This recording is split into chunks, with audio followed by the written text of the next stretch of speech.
अस्सलाम वालेकुम नाजरीन, मैं हूं उमर चीमा एजाज़ सैयद के साथ। आज हमारे साथ एक हुसूसी मेहमान हैं जिनका नाम है जनाब मोहिउद्दीन वानी साहब। मोहिउद्दीन वानी साहब चीफ़ सेक्रेटरी गिलगित बल्तिस्तान के हैं और बहुत अच्छा काम कर रहे हैं, बड़ा इम्प्रेसिव काम कर रहे हैं। उसके बारे में उनसे जानेंगे और आगाज़ उनकी ज़ाती ज़िंदगी से करेंगे। आमतौर पर वैसे लोग इस चीज़ पर तनकीद कर रहे होते हैं कि किसी की ज़ाती ज़िंदगी को डिस्कस नहीं करना चाहिए, लेकिन हम चाहेंगे कि मोहिउद्दीन वानी साहब के बारे में जान पाएँ कि किसने उन्हें ये बना दिया जो अभी वो हैं। तो मोहिउद्दीन वानी साहब, welcome to the show. Thank you sir, thank you very much. तो आजकल एक तो हमें पता चलता रहता है और मैं तो है इस लिहाज से बड़ा एक गिल्टी भी फील कर रहा था। हम आम तौर पे बात कर रहे होते हैं कि अच्छा काम जो करते हैं उनको अप्रिशिएट करना चाहिए, लेकिन आप हमारे शो में आप अभी तक नहीं आ पाए, यानी कि हमने नहीं इनफैक्ट, लेकिन मैंने ये एक ड्यूटी समझ की आपको बुलाया भी है। तो ज़रा थोड़ा सा मैं चाहूँगा कि जो आपकी अपनी पर्सनल लाइफ है, चूँकि आप एक पूरी फैमिली में काफ़ी लोग सर्विस में भी हैं, तो कोई थोड़ा उस बारे में बताओ। Thank you very much ji. Basically मेरे फादर 1952 में आए थे मकबूजा कश्मीर से, बारामूला से, और पिंडी आके सेटल हुए। वो सिविल सर्विस में थे और फिर मदर मेरी from Khyber Pakhtunkhwa, she is Pashto speaking lady. तो मेरी फिर ग्रूमिंग इस्लामाबाद की है, पढ़ाई इस्लामाबाद की, ICB का पढ़ा हुआ हूँ। फिर इंजीनियरिंग की है। इंजीनियरिंग के बाद फिर मैं सिविल सर्विस में आया हूँ। My wife is also civil servant, DMG में है। मेरा छोटा भाई है, वो भी सिविल सर्विस में, छोटी बहन भी सिविल सर्विस में, और ब्रदर लॉ भी सिविल सर्विस में। द गुड थिंग इज़ कि मेरे फादर ने मेरी एजुकेशन पे बहुत इन्वेस्ट किया था। तो पाकिस्तान में जो इदारा जिसकी सबसे ज़्यादा रिक्रूटमेंट में क्रेडिबिलिटी है वो फेडरल पब्लिक सर्विस कमीशन है। तो ये एक मिडिल क्लास फैमिली के लिए यही अपॉर्चुनिटी होती है कि वहाँ मेरिट पे कम्पीट करे, अपना मेटल प्रूफ करे और गवर्नमेंट में आए। तो ये वो थी इंस्पिरेशन। मेरे वालिद मरहूम थे पब्लिक सर्विस का, तो that was the whole purpose behind me to appear in the exam and to join public service. तीसरी बात ये थी कि ये एक शौक भी था कि मेरी सारी ज़िंदगी इस्लामाबाद में गुजरी थी, मैं ज़्यादा घुमा फिरा नहीं था। तो सिविल सर्विस में आया तो I had the opportunity to serve in Sindh. पहले 5 साल कैरियर के सिंध में गुजारे, लाड़काना, सक्कर, हैदराबाद, मीरपुर खास। इंजीनियरिंग के बाद जी मैं सिविल सर्विस में आया। फिर मेरी वाइफ भी सिविल सर्विस में, मेरी बैचमेट हैं सारा सईद। मेरे छोटे भाई मोइन कस्टम्स में है, छोटी बहन आयशा कस्टम्स में है, brother in law Zahid audit accounts में है। फादर की सिविल सर्विस की इंस्पिरेशन थी टू डू पब्लिक सर्विस। खुद ज्वाइनिंग करने का मकसद, ज्वाइन करने का मकसद ये था कि पाकिस्तान में मूव अराउंड करके पब्लिक सर्विस कुछ की जा सके। तो अल्हम्दुलिल्लाह सिंध में सर्व किया, पंजाब में किया, फेडरल गवर्नमेंट में किया, डिफरेंट अथॉरिटीज़ में किया, फंड्स में किया, फाउंडेशन में किया, और अब गिलगित बल्तिस्तान गया हूँ। तो this is the whole story behind my journey. तो आपने कब CSS किया? 1995। अच्छा, जो 95 में आपने CSS किया, और अभी एक बड़ी एक मायूसी भी होती है कई लोगों में कि वो सर्विस का पहले वाला चार्म नहीं रहा, लेकिन अगर कोई पब्लिक सर्विस करनी हो तो इसमें अभी आप क्या फील करते हैं कि CSS का रूट इस्तेमाल किया जाए तो ये कैसा है? जी, चार्म आया ही अब है। पहले तो पावर थी और एरोगेंस थी, अभी पब्लिक सर्विस है, सर्विस डिलीवरी है। और मैं आपको हकीकत बताऊं, एक बड़ी मायूसी फैलाई जाती है कि पब्लिक सर्विस में अच्छे नहीं लड़के आते, लड़के लड़कियां नहीं आते। Absolutely talented.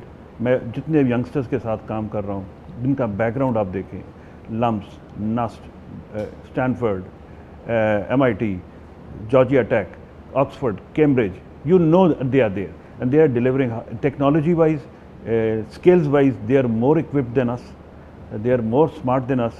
ये अब डिपेंडेंट नहीं रहे लोअर स्टाफ के, अपना काम खुद करते हैं, स्मार्टली करते हैं, इफेक्टिव तरीके से करते हैं। इनकी सिर्फ पैटर्नेज और ग्रूमिंग की ज़रूरत है, इनको इनकरेज करने की ज़रूरत है। स्टेट का 90% काम अभी भी पब्लिक सेक्टर के ये स्ट्रीट ब्यूरोक्रेट्स करते हैं। तो आपने इनको सिर्फ ग्रूम करना है, प्रोटेक्ट करना है from negative political influence, and they will deliver. और जो कि रेगुलेटरी जो फ्रेमवर्क है स्टेट का, वो एग्जीक्यूट यही करते हैं। अच्छा, ये बताएं वानी साहब कि आप 95 से सर्विस में, तो ये सर्विस हम अक्सर लोगों से सुनते हैं कि सिविल सर्विस का डिके हुआ है, नीचे गिरी है। वैसे तो पॉलिटिकल डिके भी हम देख रहे हैं, बाकी जर्नलिज्म का भी डिके देख रहे हैं, सारी जगहों ज़ाहिर है सिविल सर्विस भी सोसाइटी का है। आप समझते हैं कि डिके हुआ है? असल में ना, जहाँ गरीब का बच्चा सिविल सर्विस में आ जाए ना, लोग कहते हैं डिके हो गया। पहले आते थे एचिसोनियंस, ठीक है ना, और बड़े बड़े अशराफिया के बच्चे। अब क्योंकि लोअर मिडिल क्लास और मिडिल क्लास के लोगों ने सिविल सर्विस ज्वाइन किया है, तो इसके अंदर वो ग्लैमर लोगों को नज़र नहीं आता। और ये कॉम्पिटेंट लोग हैं, सिर्फ ये कि इनके पीछे उस तरह की बैकिंग नहीं रही जो पहले हुआ करती थी जब बड़े लोगों के बच्चे आते थे। तो लेकिन ये ज़्यादा ब्रिलियंट है, ज़्यादा हार्ड वर्किंग है, इनको सिर्फ प्रोटेक्शन स्टेट की ज़रूरत है। डिके जो नहीं है वो तो ओवरऑल उसमें क्राइसिस ऑफ मीडियोक्रिटी तो हर जगह है, लेकिन वो इधर भी है। लेकिन इसमें यह है कि सिर्फ ये है कि जो अच्छे बच्चे हैं, जो अच्छे कॉम्पिटेंट ऑफिसर्स हैं, इनको सिर्फ आपको इंकरेज करके आगे ले जाने की ज़रूरत है और डेड वुड को वीड आउट करने की ज़रूरत है। वो आप करने में कामयाब हो जाएं तो you have the best slot इन पाकिस्तान। लेकिन हमने ये देखा है कि पाकिस्तान में ब्यूरोक्रेट वो तरक्की करते हैं जिनके पीछे या तो कोई पॉलिटिकल सपोर्ट है या उनके पीछे इस्टेब्लिशमेंट की सपोर्ट है। उनको पोस्टिंग्स भी अच्छी मिलेंगी, उनको वो क्या उसे कहते हैं पर्क्स एंड प्रिविलेजेस वो भी अच्छी मिलेगी। तो इन चीज़ों ने भी तो ख़राब किया है हमारे यहाँ। सर देखिए, ये एक फैक्टर तो हर जगह है, लेकिन मैं ये कहता हूँ सिस्टम ने चलना भी तो है। तो सिस्टम को काबिल लायक लोगों की भी ज़रूरत है, कॉम्पिटेंट लोगों की भी ज़रूरत है। चाहे पॉलिटिकल गवर्नमेंट हो, चाहे मिलिट्री गवर्नमेंट है, उसने अपने आप को एफिशिएंटली चलाना भी है। तो ये आप ना समझें कि सिस्टम में काबिल लायक लोगों की स्पेस नहीं है। और पाकिस्तान में सर काबिल लायक आदमी का मसला ही कोई नहीं है, कॉम्पिटेंट आदमी का मसला ही कोई नहीं है। उसको स्पेस मिलेगी, उसको काम करने का मौका भी मिलेगा, उसको अच्छी पोस्टिंग भी मिलेगी। असल मसला नालायकी का है। आप नालायक ये पॉलिटिकल स्पेस ज़्यादा लेने की वो कोशिश करते हैं जिनको अपनी कॉम्पिटेंस पे कॉन्फिडेंस नहीं होता, जिसको ब्रिलियंस जिसके अंदर होती है उसकी फ्रेगरेंस होती है, लोग उसको खुद अट्रैक्ट कर लेते हैं। तो वो आप वाला फैक्टर भी है, लेकिन दूसरा फैक्टर भी है कि दयानतदार आदमी की भी सिस्टम को ज़रूरत है, डिलीवर करने वाले की भी सिस्टम को ज़रूरत है, और वो फिर हर पॉलिटिकल गवर्नमेंट में वो सर्वाइव भी कर जाता है, वो डिलीवर भी करता है। अच्छा, जो आप डेड वुड की बात कर रहे थे कि डेड वुड को निकालने की ज़रूरत है, डेड वुड से आपका क्या मतलब है? डेड वुड से यह है कि जो काम नहीं करते, जो अपनी ड्यूटीज़ को डिलीजेंटली परफॉर्म नहीं करते, जो सरकार के काम को ज़ाती काम समझ के मेहनत से काम नहीं करते, जो इसको एक बेकार समझते हैं और अपनी इंटाइटलमेंट पे ज़्यादा तवज्जो देते हैं और पब्लिक सर्विस डिलीवरी पे कम तवज्जो देते हैं। तो ऐसे लोगों की सिस्टम में ये एक बैगेज क्रिएट हो चुका है। या तो इनको मोटिवेट करें कि काम करें या इनको निकालें। अच्छा, अभी आपको मेरे ख्याल 18 माह हो गए हैं एज अ चीफ सेक्रेटरी, तो आपका गिलगित बल्तिस्तान का एक्सपीरियंस कैसा है? इससे अच्छा एक्सपीरियंस कोई नहीं था। अच्छा। It's good to be number one in the civil service. एक तो ये था कि मुझे वो जितनी ड्रीम्स थे to deliver in social sector वो रियलाइज़ करने का मौका मिला। I had a good team, मेरे पास अच्छे ऑफिसर्स थे, we work together, we were able to convince the cabinet and the chief minister कि हम हेल्थ, एजुकेशन, इंफॉर्मेशन टेक्नोलॉजी में ह्यूमन डेवलपमेंट पे फोकस करें और वो काम कर जाएं जो पहले गवर्नमेंट्स नहीं कर सकी, जो ऑफिसर्स नहीं कर सके। तो हमें वो स्पेस मिली।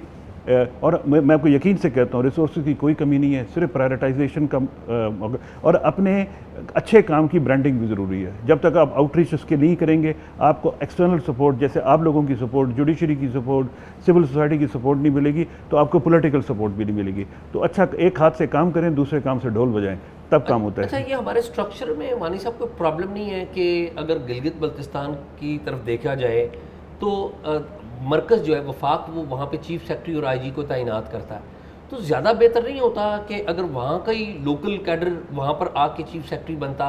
क्योंकि वहाँ के लोकल लोग जो बाहर से लोग आते हैं उनको वासराएं के तौर पे देखते हैं, गवर्नर्स के तौर पे देखते हैं जो कि बाहर से आए हैं। तो कितनी ज़्यादा सपोर्ट है आपको इस हवाले से?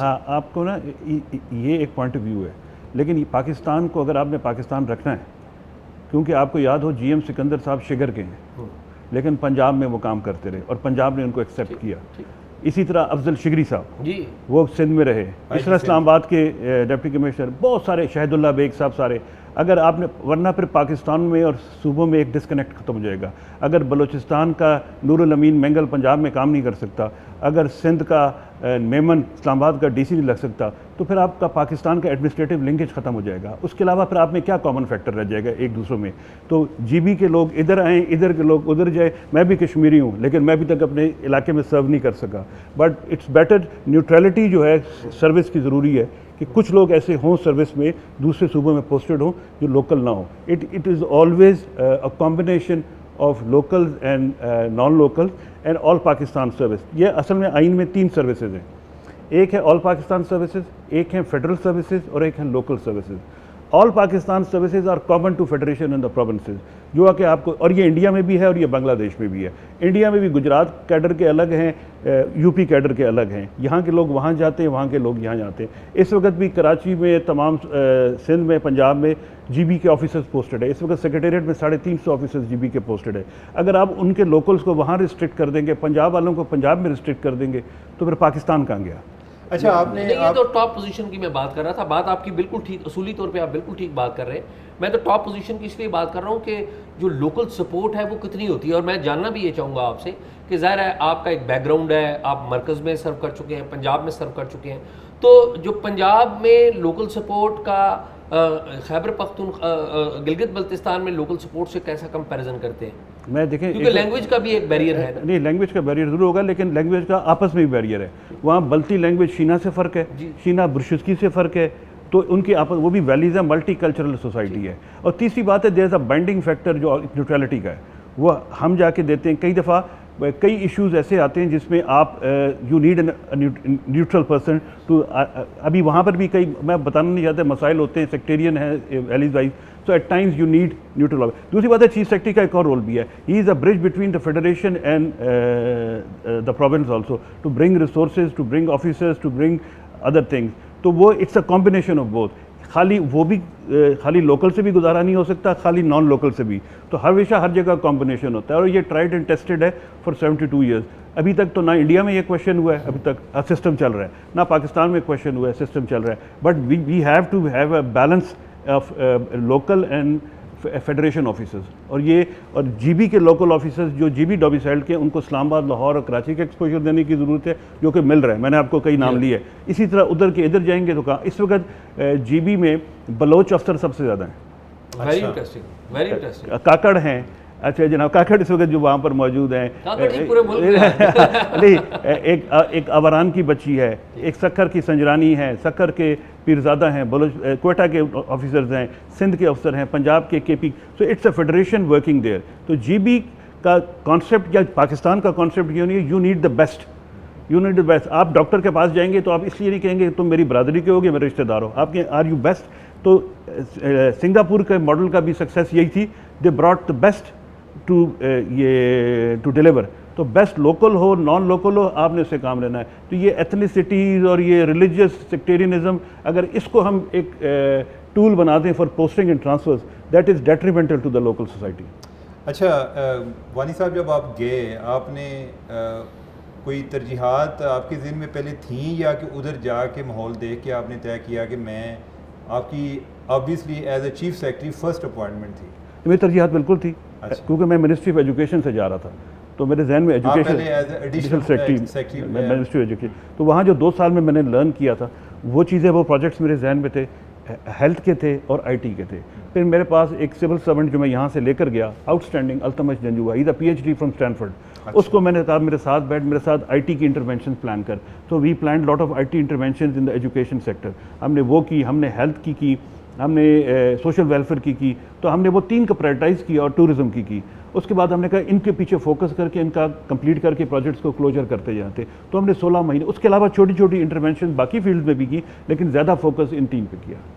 अच्छा, कोई आपकी जो हाई पॉइंट्स हैं या अचीवमेंट्स के हवाले से आप देखें, एक बड़ा एक सेटिस्फाइंग फीलिंग भी आता है कि मैंने उधर ये चेंज लेकर आया। आप क्या कोई इस तरह की कोई बात, कोई इस तरह के प्रोजेक्ट्स आप हमसे शेयर करना चाहिए? अभी प्राइम मिनिस्टर आए थे जी, तो जब प्राइम मिनिस्टर आए तो कौन से? ये काकड़ साहब आए, आर्मी चीफ भी साथ थे? नहीं, वो नहीं थे, वकील थे।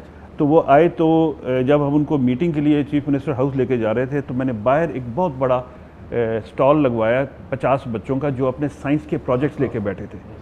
अच्छा, he was excited to see the young kids कि ये साइंस के, टेक्नोलॉजी के, कंप्यूटर प्रोग्रामिंग के प्रोजेक्ट 6ठी 7वीं 8वीं के बच्चे मुझे बता रहे हैं। तो मुझे पूछते ये कैसे हुआ? मैं कहा जी पिछले 1-1.5 साल में हमने स्टेम, कंप्यूटर टेक्नोलॉजी और एंटरप्रेन्योरशिप की एजुकेशन को इंट्रोड्यूस किया है, ये उसकी प्रोडक्ट है।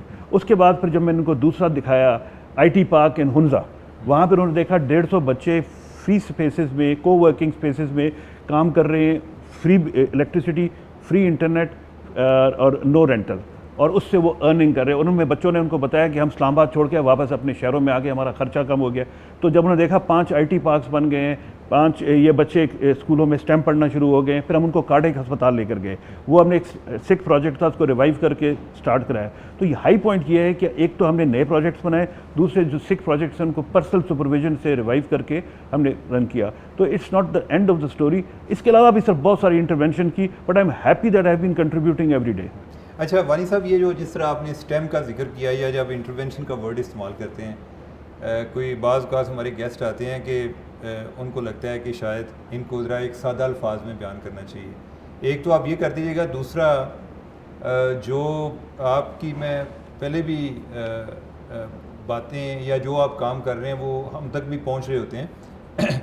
मुझे ये लगता है बाज़ औक़ात कि जो काम उधर आप कर रहे हैं, आपको तो इधर कोई समर कैंप लगाने चाहिए आप इस्लामाबाद में, बाकी जगहों पे, या हमारे इलाकों के जो लड़के हैं उनको उधर इनवाइट करना चाहिए कि जिसमें शुमाली इलाक़ात की सैर वैसे बड़ी मशहूर है। नहीं, मैं इंटरेस्टिंग आपको बताऊं, इस दफ़ा समर कैंप्स मैंने जीबी में लगाए थे तमाम डिस्ट्रिक्ट्स में। अच्छा। और मैं लम्स एनसीए और पीएनसीए के लोगों को लेकर गया था, फाइनल ईयर के स्टूडेंट्स को। उन्होंने जाके बच्चों को design thinking, math circles, technology, computer पे और इवन चेस पे जो चीज़ उनको इंगेज, पेंटिंग्स पे, sculpture art, truck art, you name. 2 हफ्ते तमाम स्कूलों में बच्चों को इन्होंने इंगेज किया, उनको एक्साइट किया। तो लड़के बच्चे सर गर्मियों की छुट्टियां घर गुजारते हैं, they were force to come to enjoy that. तो वो हमने किया। आईटी बूट कैंप्स लगाए, टेक्नोलॉजी बूट कैंप्स लगाए, माउंटेनियरिंग के बूट कैंप्स लगाए कि आप जाएं बच्चों के साथ माउंटेनियरिंग के उनको गाइडेंस दी जाए।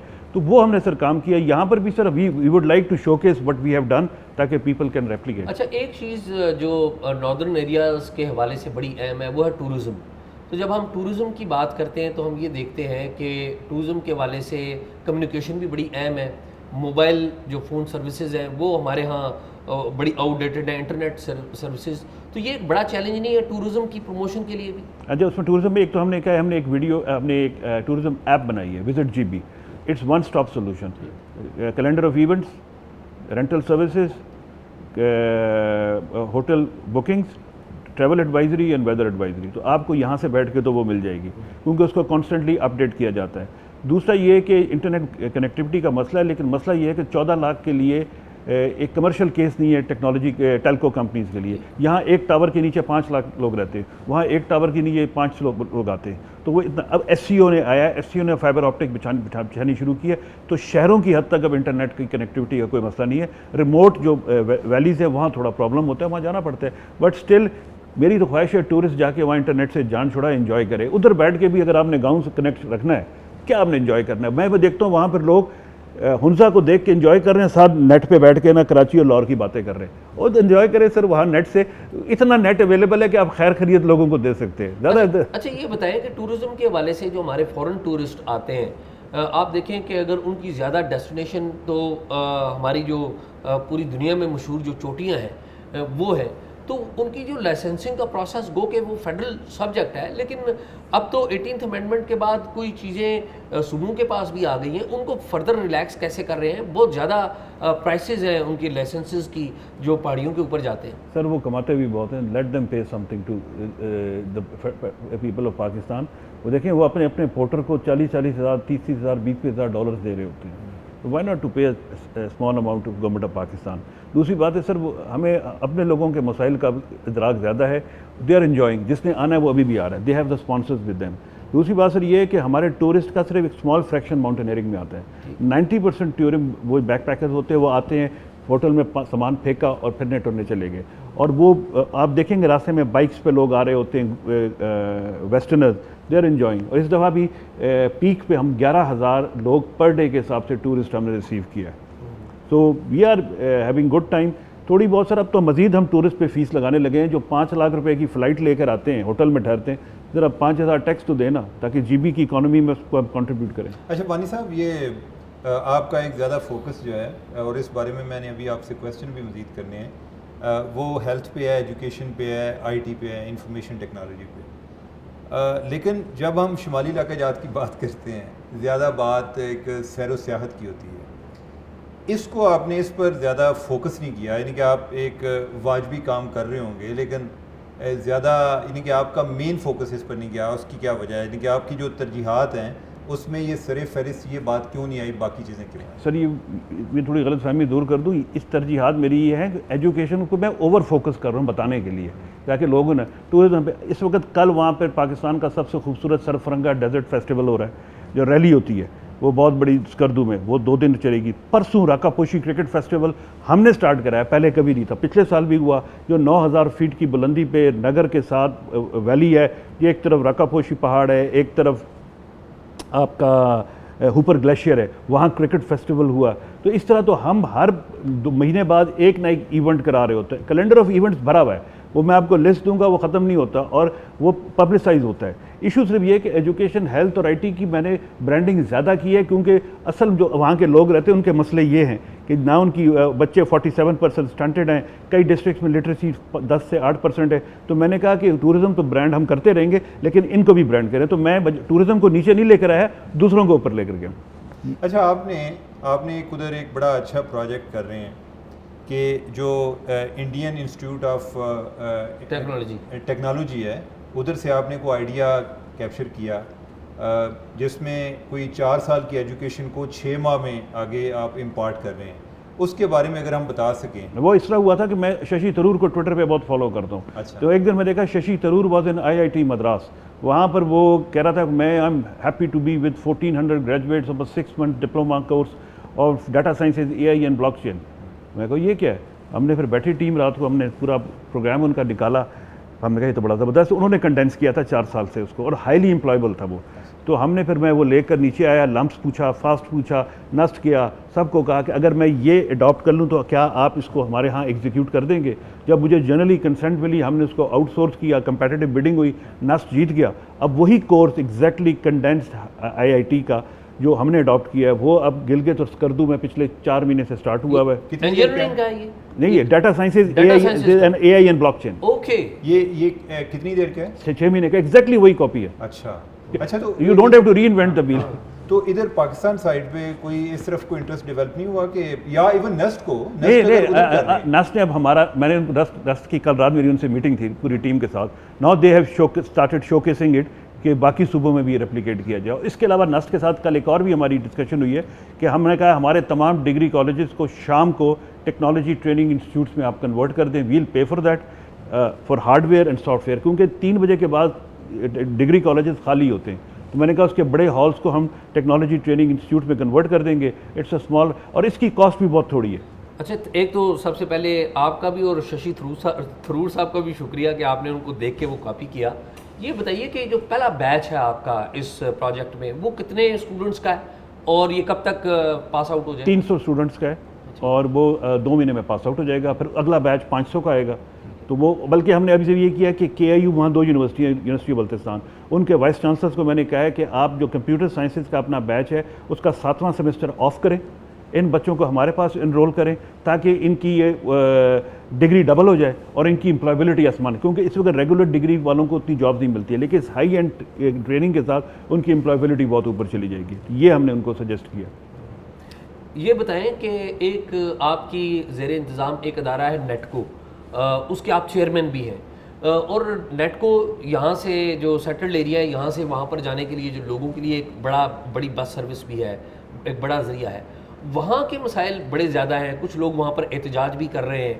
तो क्या उनके मसाइल को हल करने के लिए क्या कर रहे हैं? सर, बात यह है कि जिसने सरकार को टच कर लिया ना, वो भी कहते हैं फेडरल गवर्नमेंट के 35% अलाउंस, 25% अलाउंस, 36% अब हमें एक्सटेंड कर दें। नेटको इज़ ऑर्गेनाइजेशन जो ग्रांट एंड एड पे चलती है, ये सिविल सर्वेंट्स नहीं है। लेकिन उनकी अनफॉर्चुनेटली डिमांड ये थी कि हमें perks and privileges civil servants के दिए। लेकिन उनसे गलती ये हुई कि उन्होंने अपने दायरे का नुकसान किया, 3 हफ्ते हड़ताल की, हमारा रेवेन्यू लॉस किया, और प्लस जो हम आटा उनको, वीट उनको कहते थे वो, फिर एक दिन मैंने डिसाइड किया कि मैं NLC को दे देता हूँ, तो अगले दिन हड़ताल ख़त्म होगी। तो बात यह है कि अलाउंसेस मांगने का जो तरीका होता है वो निगोशिएट करके होता है। गवर्नमेंट बजट में ग्रांट एंड एड बढ़ा दे, चेयरमैन मैं खुद तो पैसा अपनी जेब से नहीं दे सकता ना, बजट में जितना पैसा था उसके हिसाब से उनको तनख्वाह मिली। अब हमने उनका case for additional salary government को भेजा कि कैबिनेट अगर मजीद देना चाहे दे, I can only manage with existing resources, वो हम कर रहे हैं। दूसरी बात यह कि प्रोफेशनलिज्म का तकाजा ये है कि अब स्ट्राइक्स जो हैं अपनी ही कम्युनिटी को और अपने इलाके को नुकसान पहुँचा के, आप जैसे डॉक्टर कभी स्ट्राइक कर देते हैं तो क्या करते हैं, मरीजों के इलाज से इनकार कर देते हैं। Is it a good thing to negotiate? ये तो अच्छा नहीं है, लेकिन ज़ाहिर है उनके मसाइल भी तो होते हैं, उनको भी सिंपैथेटिकली देखना चाहिए, और आई होप कि आप इसको परसू भी करेंगे ताकि उनके कैबिनेट के टेबल तक पहुंचा दी है सर हमने, अब आगे वो करेंगे। उन्होंने हड़ताल खत्म कर दी, कैबिनेट तक टेबल तक पहुंचा दिया। दूसरी बात है सर, मार्केट में एफिशिएंसी लाने की भी ज़रूरत है। ये मोनोपोली है नेट को, अगर आपको कंपेटिटर्स मार्केट से आना शुरू हो जाएँ तो ये जैसे पाकिस्तान में GTS वगैरह सब खत्म हो गया। अगर आपको बात यह है कि हमने स्टेट को एफिशिएंट रखना है, तो रिक्रूटमेंट रोक, मैंने अपने दौर में एक बंदा रिक्रूट नहीं किया। Why should? पहली बस ओवर स्टाफिंग नेटको में recruit है, नहीं किया? नेटको भी नहीं किया। Okay. बाकी प्रोफेशनल्स किए हैं, टेक्निकल डॉक्टर्स किए, टीचर्स किए हैं, इसके अलावा मैंने कोई 1 to 4 की खुद नौकरी दी है ना की है।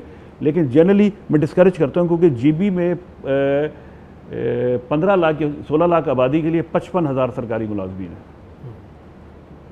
तो ये आप ये ज़रा रेशो बस बहुत अच्छा है। अच्छा, एक वानी साहब कंट्रोवर्सी बड़ी चलती रही और मैं चाहूँगा कि आपसे बात हुई कि वो उसको ज़रूर बताएं कि एक मेंबर थी वहाँ पर लोकल असम्बली की, उन्होंने कोई इल्ज़ाम लगाया कि आपने कोई उन्हें पार्टी बदलने का कहा।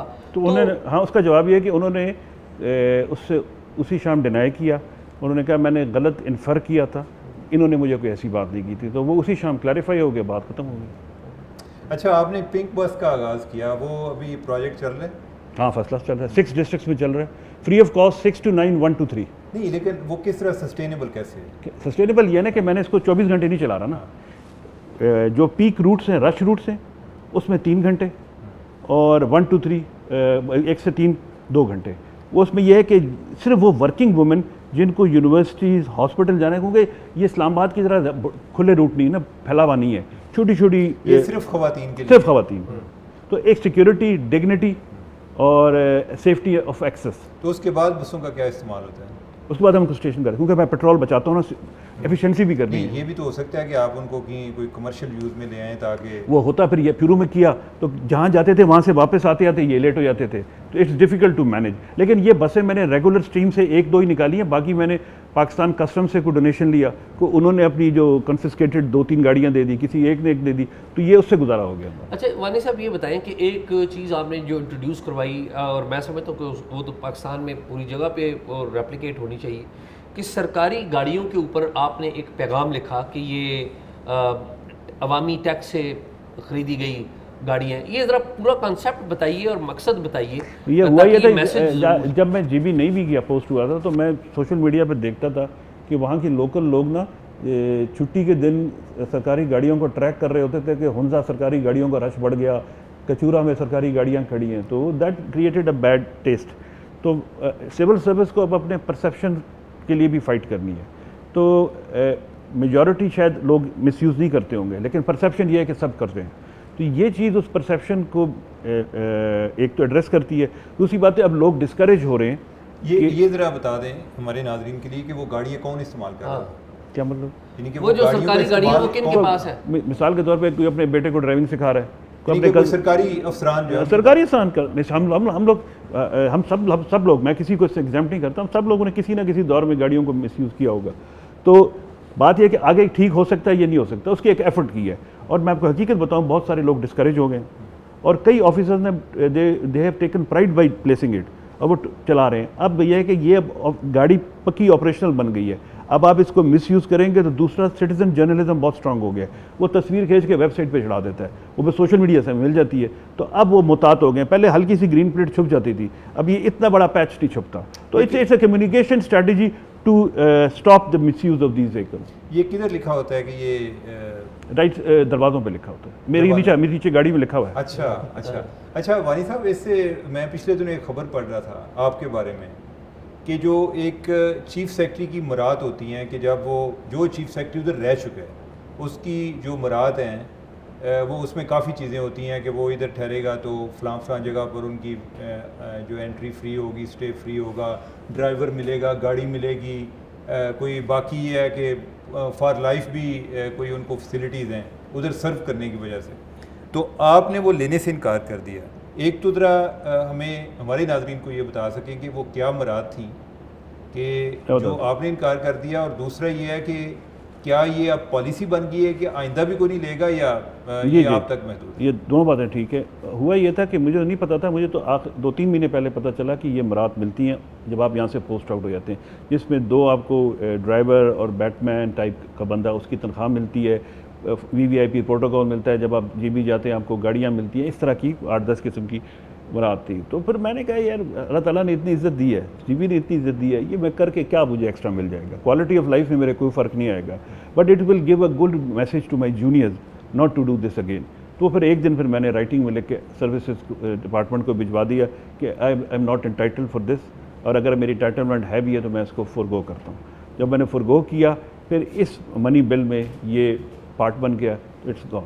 अच्छा ये बताइए, पिछलों की भी ख़त्म होगी, अगलों को भी नहीं मिलेगी। अच्छा ये बताएं वानी साहब कि जब आप एडमिनिस्ट्रेटिव वाइज चीज़ों के फैसले करते हैं, अपनी पॉलिसीज़ को इम्प्लीमेंट करते हैं, तो वो कौन से एरियाज़ हैं जहाँ पर आपको प्रॉब्लम होती है एडमिनिस्ट्रेटिव वाइज, क्योंकि लोग भी दूर दराज पहाड़ों में रहते हैं लोग, तो कौन कौन से चैलेंजिंग एरियाज़ आपके लिए एडमिनिस्ट्रेशन के लिए? दयामिर डिवीज़न है, क्योंकि वहाँ इलाका कंजर्वेटिव है, दयामिर डिवीजन और ट्राइबलिज्म है, और वहाँ सबसे ज़्यादा प्रॉब्लम होती है एक्सेस के, क्योंकि वहाँ लिटरेसी रेट बहुत है। मैं आपको बताऊँ, अस्तौर डिस्ट्रिक्ट में एक भी गायनेकोलॉजिस्ट नहीं थी फॉर द लास्ट 72 ईयर्स।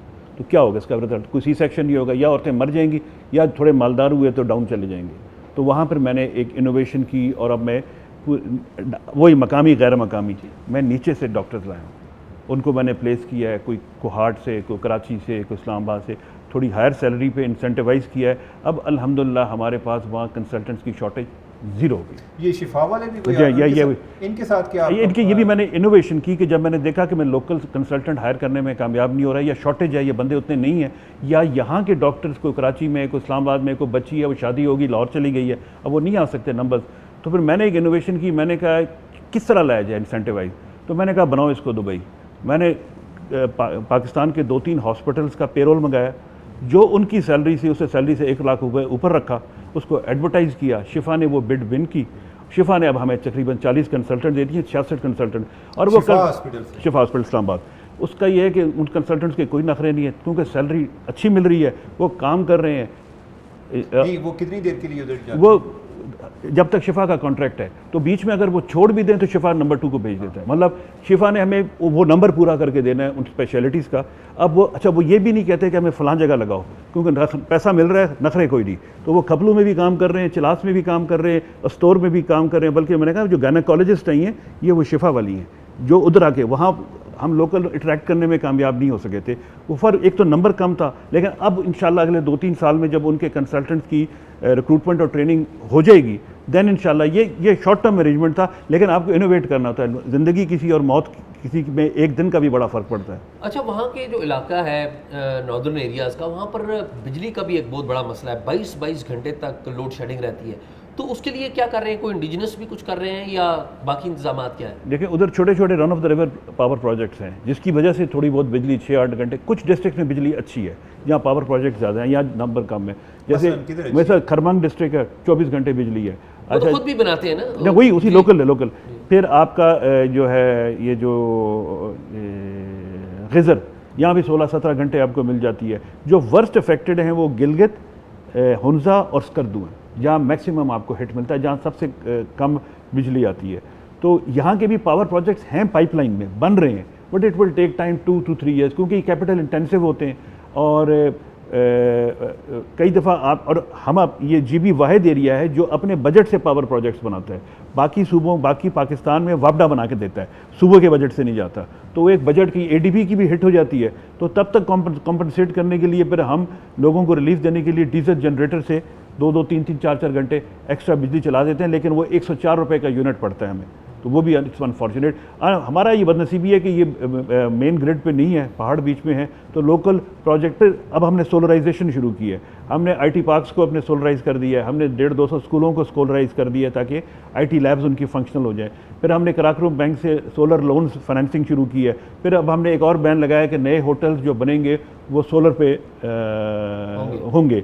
इस तरह की इनोवेशंस कर रहे हैं। बट पावर का मसला एक दिन का नहीं है, इसमें ह्यूज इन्वेस्टमेंट, क्योंकि मैंने कहा फेडरल से इन्वेस्टमेंट कुछ प्रोजेक्ट्स किए, but it will take time.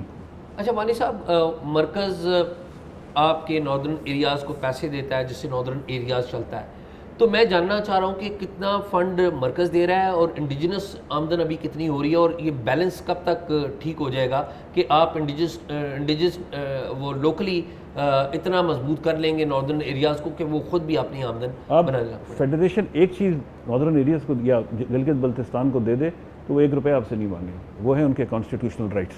Bring them to the mainstream, make them part of NFC award. वो अपना रेवेन्यू भी जनरेट करेंगे और आपसे ग्रांट भी नहीं मांगे। अभी चूंकि ये ना नो टैक्सेशन विदाउट रिप्रेजेंटेशन, ना वो सेनेट में है, ना वो नेशनल असेंबली में है, ना वो फेडरल गवर्नमेंट में है, उनका आप पॉलिटिकल स्टेक क्रिएट करें।